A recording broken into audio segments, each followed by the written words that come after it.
You might not think of Reddit as a social media company that could be struggling, but they've recently released an S1, which has given us insight into their business and strategy, and it is not a pretty picture. I'm not saying that Reddit will go bankrupt anytime soon.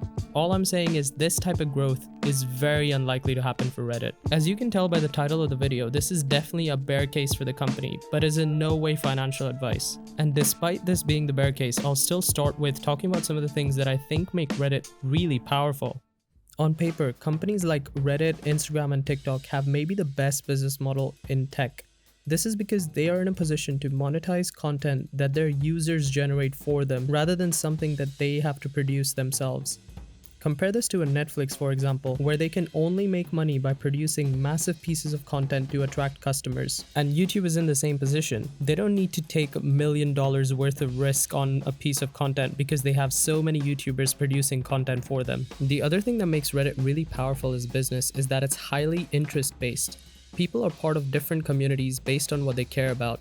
And it means really big money from advertisers because you're able to segment your users in a very pointed way. What I mean by that is imagine selling coffee, but in a coffee subreddit where you know people care a little bit too much about coffee. While these advantages are really powerful, unfortunately none of them are unique to Reddit. And the reality is that they are way too small and way too immature to compete for big advertising dollars in the tech landscape. Here's Reddit's traffic breakdown by country.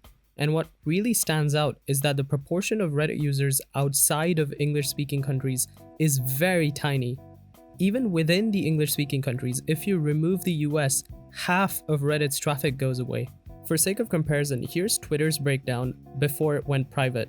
You can see that the users are spread across the world and not limited to just the English-speaking countries.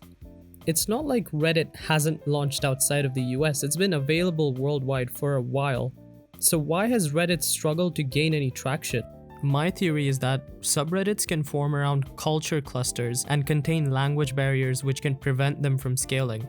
For example, a person living in Japan can add all of their friends on X or Twitter and start posting right away. But Reddit's angle on online anonymity makes a massive difference because there isn't an existing network of people that you just connect to every time you log into the app.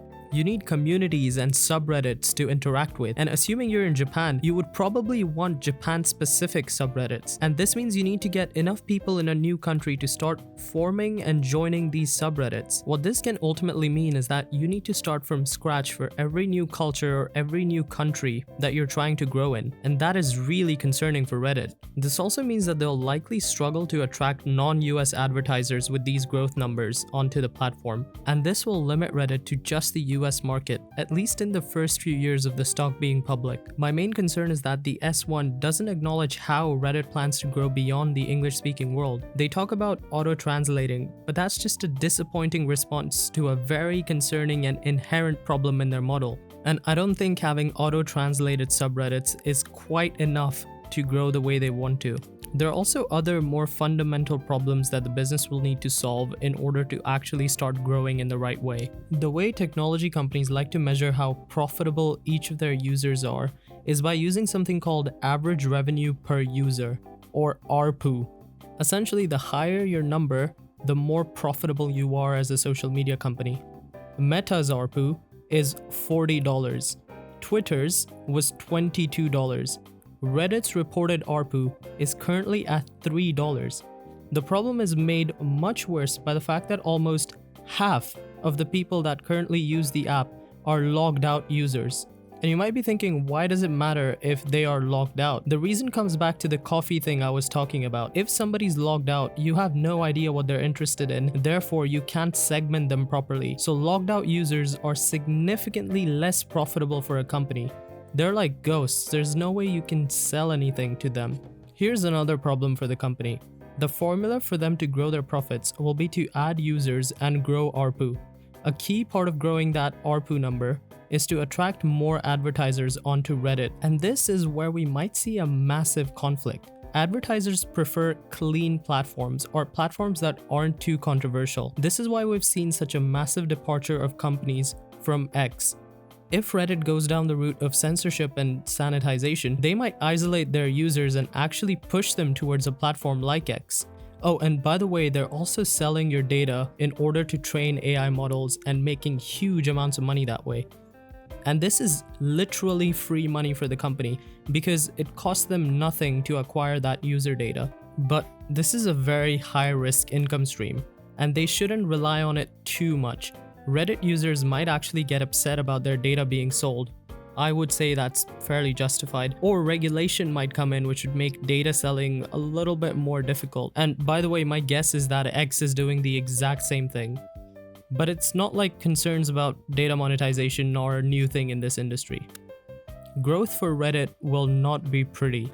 It'll struggle to compete in larger, more global technology landscape without starting to gentrify its own identity. Global growth also seems like a stretch, particularly given the lopsided user and traffic data that we've seen.